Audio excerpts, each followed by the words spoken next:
Olá, meus caros amigos, como estão? Tudo bem? Neste vídeo, nós vamos tratar do crime de corrupção passiva, tipificado no artigo 317 do Código Penal.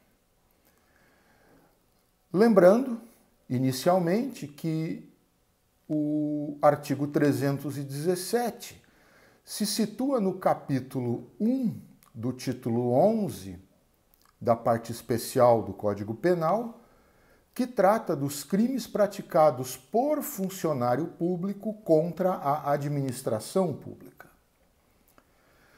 Inicialmente, eu falo sobre o objeto da proteção jurídica contido no artigo 317, que é a própria administração pública, né? Como eu disse há pouco, o crime ele se encontra naquela parte do Código que trata dos crimes praticados por funcionário público contra a administração pública. Então, o artigo 317 ele visa a proteção, visa proteger a administração pública, especialmente, né, em relação aos aspectos relacionados à moralidade na conduta dos seus servidores em relação a ela própria administração pública.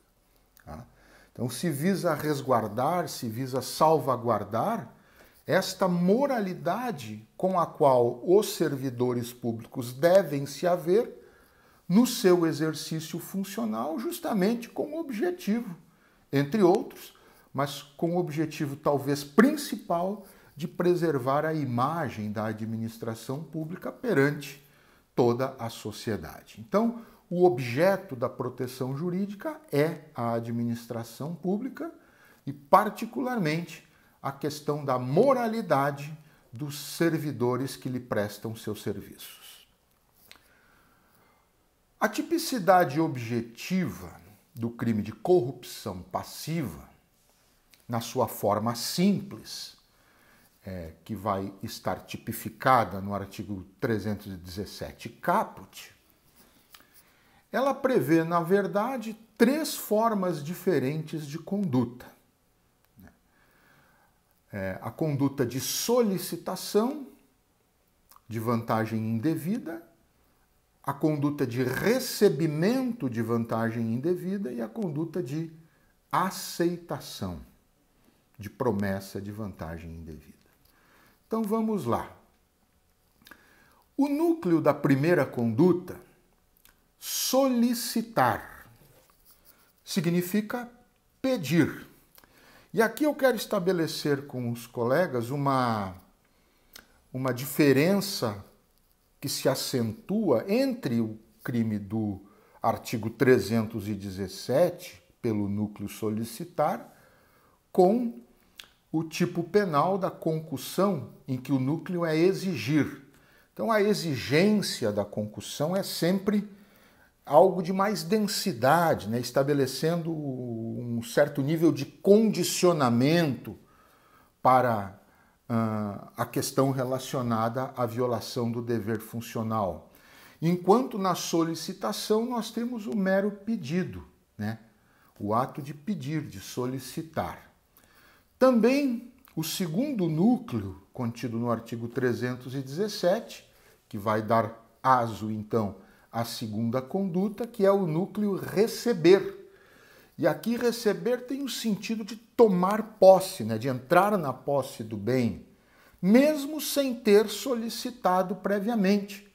É de se imaginar que possa, por exemplo, alguém se dispor a entregar um bem sem mesmo que o funcionário público tenha lhe solicitado esse bem, praticando então esse particular um ato de corrupção ativa, mas o funcionário público, ele recebendo esse bem mesmo sem ter solicitado, vai caracterizar então o segundo núcleo contido no artigo 317, o núcleo receber. Solicitar, receber ou aceitar, e aceitar a promessa da vantagem indevida, né? Aceitar a promessa, dizer, pensa-se na ideia de que será então entregue oportunamente, no momento futuro, algo a título de vantagem indevida para esse funcionário público. Então, alguém promete essa vantagem e o funcionário público aceita essa promessa.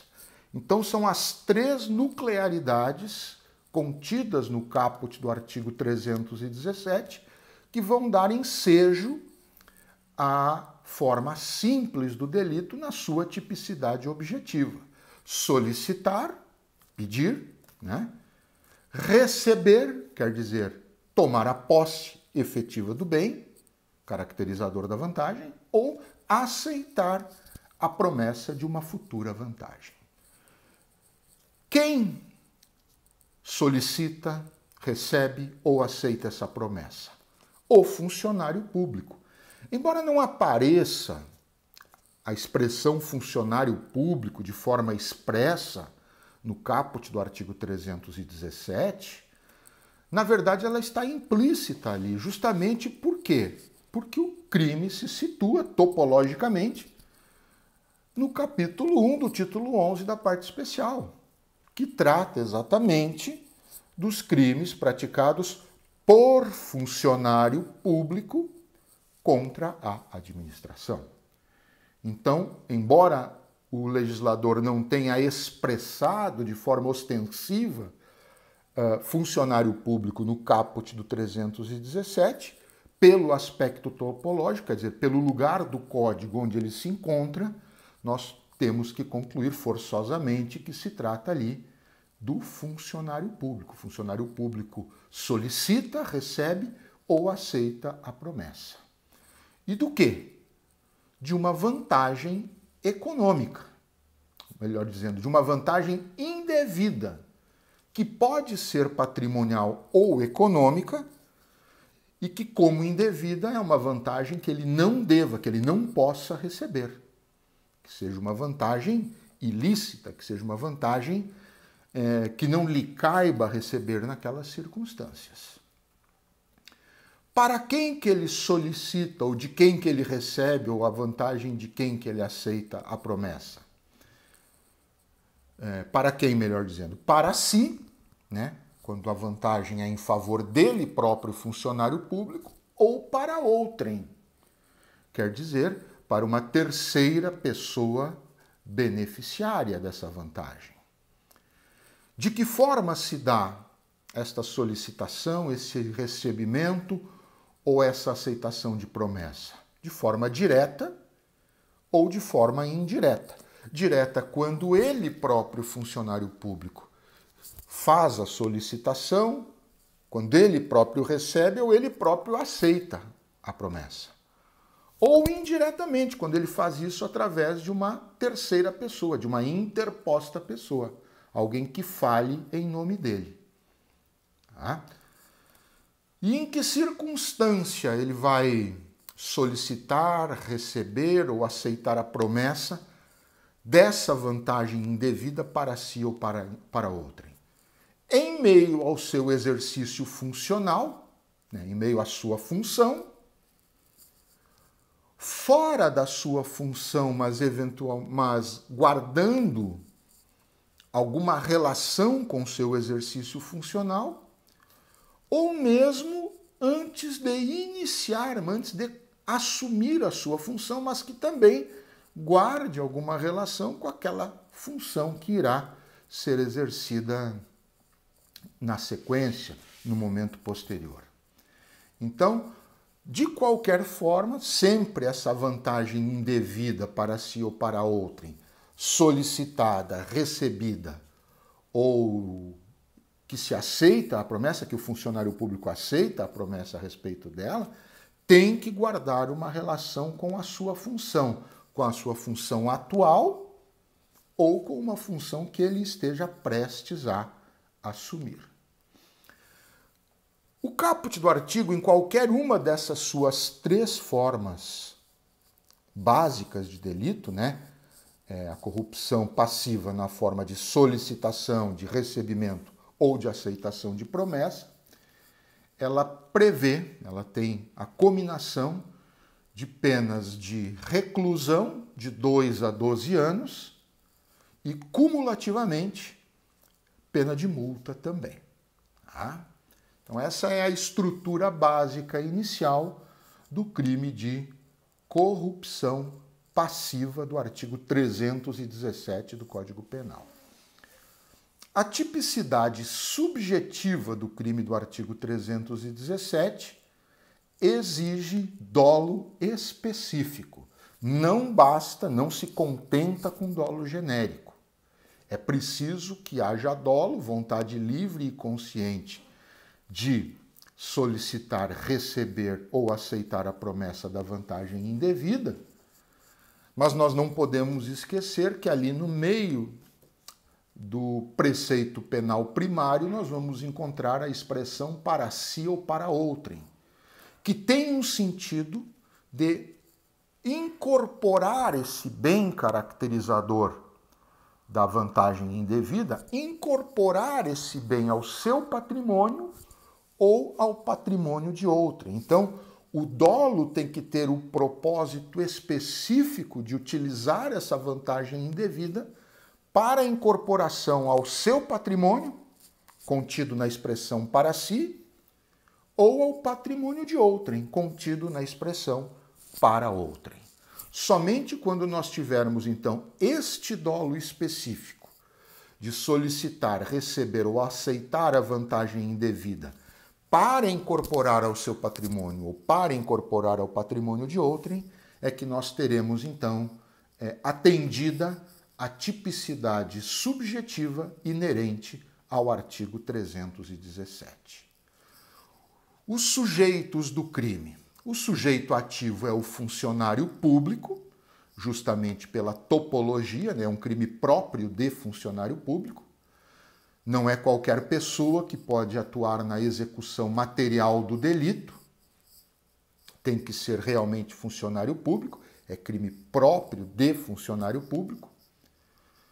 Mas entendemos nós que, pela regra contida no artigo 30 do Código Penal, que prevê a comunicabilidade de circunstâncias, e entre as circunstâncias comunicáveis, as subjetivas quando forem elementares do tipo, entendemos nós que funcionário público aqui, embora não expressamente, acaba sendo elementar do tipo porque está implícito no caput do artigo o fato de o sujeito ativo ser funcionário público, né? Porque se encontra, como nós dissemos antes, no capítulo que trata dos crimes praticados por funcionário público contra a administração. Então, a condição de sujeito ativo do crime ser funcionário público, ela está implícita no tipo.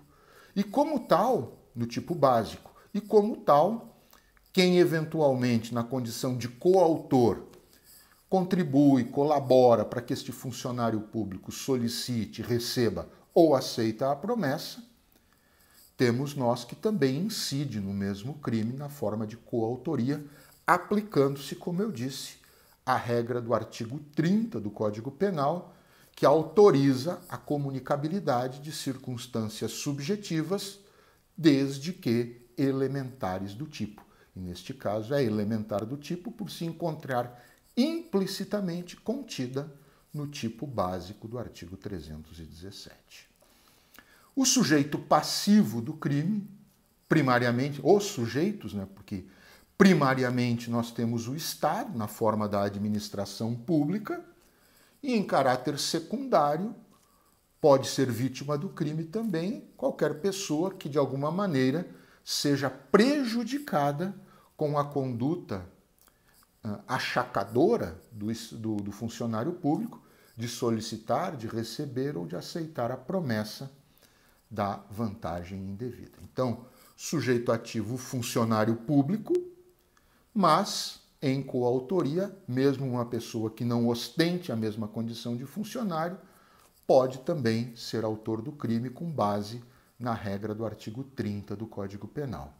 E sujeito passivo primário, o Estado, e secundário, qualquer pessoa que seja prejudicada com a ação do funcionário público.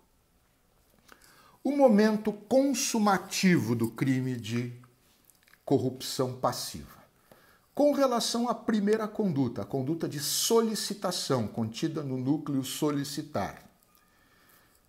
Por ser uma conduta estritamente formal, então, no instante em que ocorre a solicitação, no momento em que o funcionário diz para a pessoa, eu gostaria de receber tal coisa.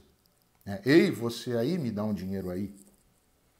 Então, neste momento em que é solicitada a vantagem indevida, aqui está consumado o crime na sua primeira forma, na forma de solicitação, no núcleo solicitar. Não há necessidade de que a pessoa alvo desse achaque ela aceite, ceder essa vantagem indevida. Basta a solicitação. Se ela aceitar, e mais ainda se entregar a vantagem indevida, teremos aí uma forma exaurida do crime. Mas a consumação, ela se dá já no momento em que o funcionário público procede à solicitação. Quanto à segunda forma do delito, na forma de recebimento, temos nós que o delito se consuma no momento em que o funcionário público tem a posse tranquila do bem recebido, caracterizador da vantagem. Aqui nós temos um componente de caráter patrimonial nesta forma de prática do delito, já materialmente falando. Então, quando o funcionário público, ele tem a posse tranquila desse bem, porque nós sabemos que, em regra, os crimes que têm alguma componência de caráter patrimonial, a sua consumação é tida como ocorrida no momento em que ele tem a posse tranquila desse bem, desse patrimônio indevidamente parado, que foi parar em suas mãos. Evidentemente que nós estamos falando aqui do sujeito que recebe esse bem sem antes ter solicitado, porque se ele tiver solicitado e recebido depois, o crime já terá sido consumado pelo núcleo solicitar. Então, só vai ter consumação pelo núcleo receber, evidentemente, se antes disso ele não tiver solicitado, que senão já terá sido consumado pelo primeiro núcleo.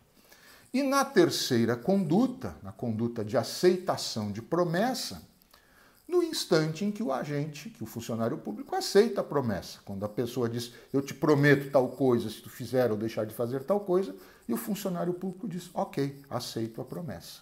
Nesse instante, então, se consuma o delito. Também é delito formal e não precisa que, de fato, a promessa seja depois cumprida. Isso, se ocorrer, também será mero exaurimento do crime que já se consumou com o ato de aceitar a promessa. Lembrando sempre que o exaurimento pressupõe a ocorrência de um resultado posterior, um resultado extra, um resultado a mais, posterior à consumação do delito. É possível falarmos em tentativa de corrupção passiva? Vamos lá. Na primeira conduta, na conduta de solicitar, pela forma então de solicitação, muito simples. Se o crime for praticado de forma unissubsistente, normalmente verbal, não cabe tentativa. Ou o sujeito solicita e consumou, ou nada diz e não há conduta. E não havendo conduta, não há tipicidade, e não havendo tipicidade, não haverá punibilidade. Então, na forma unissubsistente, não cabe tentativa, mas é possível imaginarmos tentativa na forma plurissubsistente do delito. Quando ele é praticado, por exemplo, por escrito, em que o agente manda, através de alguém, um bilhete, uma carta, um pedaço de papel, ali escrita a solicitação. Então, neste caso, o sujeito pode até remeter esta carta, remeter este bilhete, mas o papel, esse pedaço de papel, não chegar ao conhecimento da pessoa que seria a pessoa endereçada, e aí nós teríamos tido o início da execução com o ato de remeter, já é um elemento caracterizador da solicitação em si, a remessa dessa solicitação, mas que não se consumou por circunstância alheia à vontade do agente, porque esse bilhete, essa carta, se extraviou no meio do caminho. Então teríamos aí uma forma plurissubsistente do delito, porque a forma plurissubsistente não é de bate-pronto, não é de uma ação única. São atos sequenciados entre o início e o esgotamento da execução. E aqui neste caso, se for por escrito, tem que escrever, tem que mandar, alguém tem que levar, tem que entregar, a pessoa tem que abrir, enfim. Então existe uma série de atos sequenciados entre o início e o final da execução.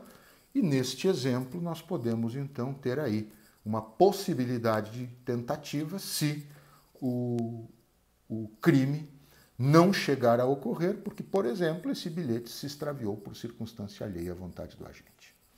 Na segunda conduta de recebimento, e enfatizo notadamente o recebimento sem antes ter havido solicitação, porque se tiver havido solicitação antes, já terá se consumado pelo primeiro núcleo, mas em se propondo a receber sem antes ter solicitado, então quando o agente ainda não tem a posse tranquila do bem que ele acaba de receber. Imaginemos que ele seja flagrado no momento em que toma posse desse bem, mas sem ter tido ainda a posse tranquila desse bem. Então, nesse caso, me parece plenamente possível, desde que ele não tenha solicitado antes, plenamente possível nós falarmos em tentativa de corrupção passiva pelo núcleo receber. E na terceira conduta, o aceitar a promessa, a mesma coisa do que falamos em relação à solicitação. Se este aceite da promessa for unissubsistente, verbal, por exemplo, não cabe tentativa. Ou ele diz que aceita e consumou, ou ele nada fala e não tem conduta. Não tendo conduta, não tem tipicidade, não tem tipicidade, não tem punibilidade. Agora, se for um aceite plurissubsistente, por escrito, por exemplo, vale o que dissemos agora há pouco em relação à solicitação. Ele pode remeter a carta com um aceite e essa carta se perder no meio do caminho, não chegar ao conhecimento da pessoa-alvo, e aí, nesta hipótese, teríamos o início da execução com a remessa, mas não teríamos a consumação, porque não chegou ao conhecimento de quem deveria ter chegado. Logo, é possível falarmos aí, nessa forma plurissubsistente do delito, em tentativa pelo núcleo aceitar, e aí aceitar a promessa. Qual a diferença básica do crime de corrupção passiva para a concussão? Falamos no início. Na concussão, o sujeito exige a vantagem indevida, o funcionário público exige a vantagem indevida, o núcleo é exigir, enquanto no crime de corrupção passiva, ele solicita, ele recebe, mesmo sem ter solicitado, ou ele aceita a promessa.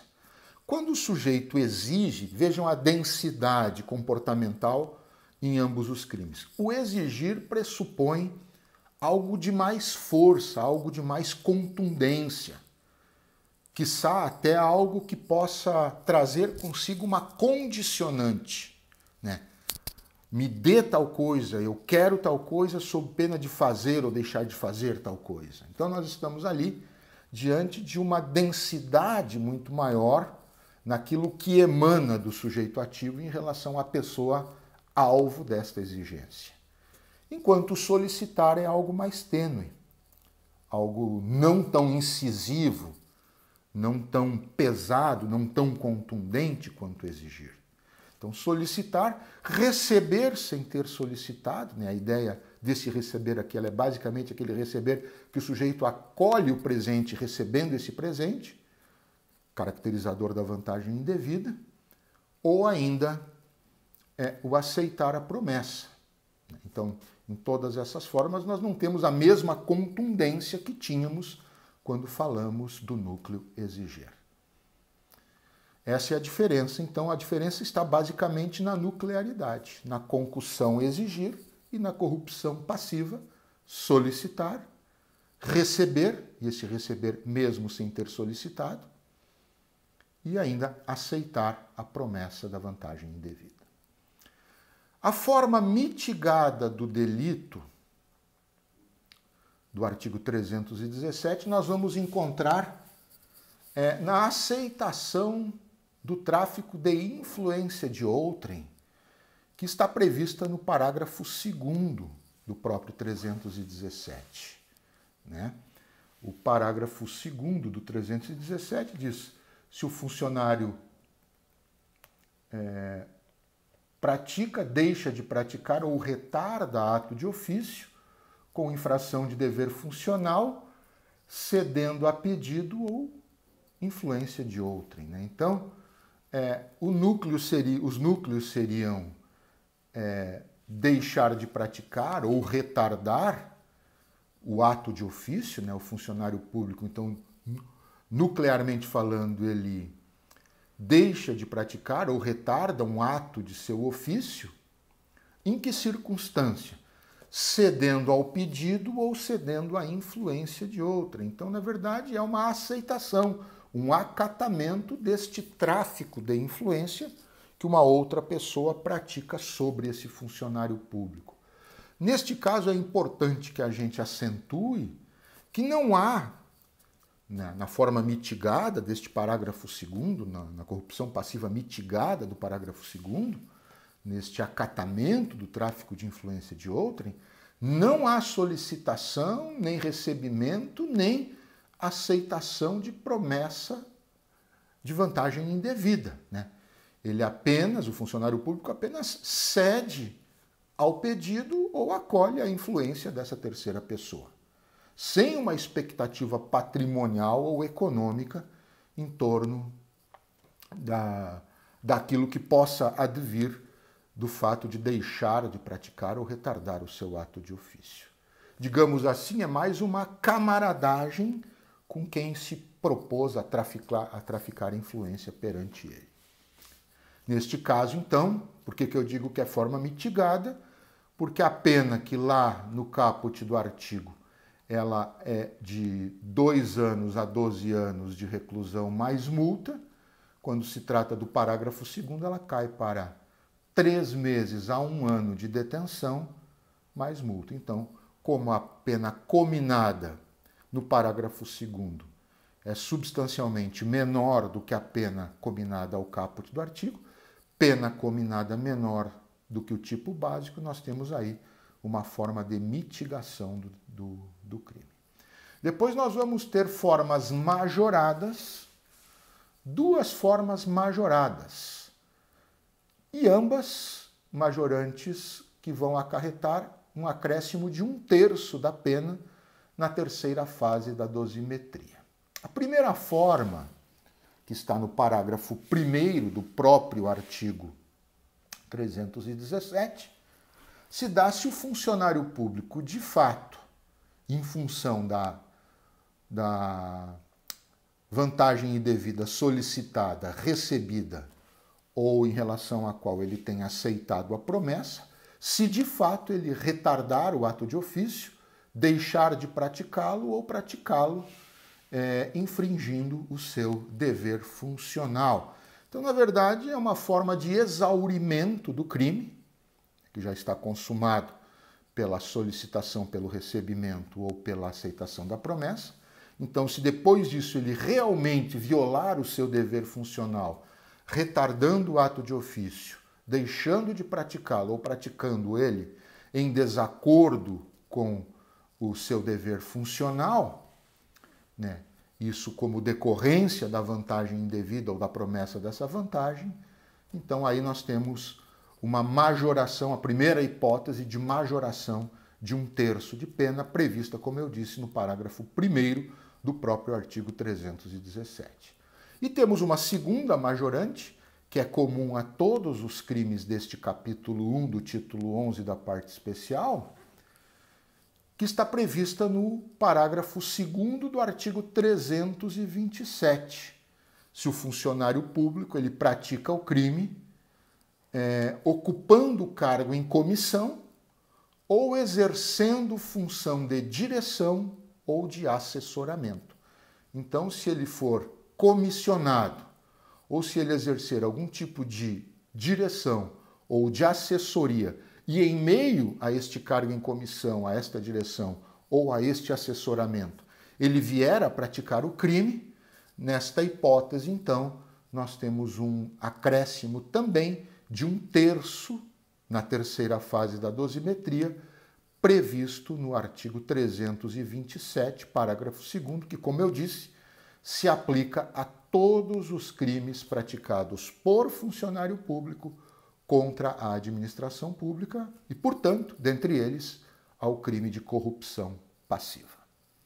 Por fim, para encerrar este vídeo, a ação penal nos crimes de corrupção passiva é sempre pública incondicionada. O Ministério Público é o legitimado e pode já ingressar com a ação penal, ofertar a denúncia e deflagrar a ação penal, bastando haver justa causa para isso, ou seja, a prova do crime e a existência de indícios suficientes que demonstrem sua autoria. Certo, meus caros? Por enquanto é isso. Até o nosso próximo vídeo. Um abraço a todos.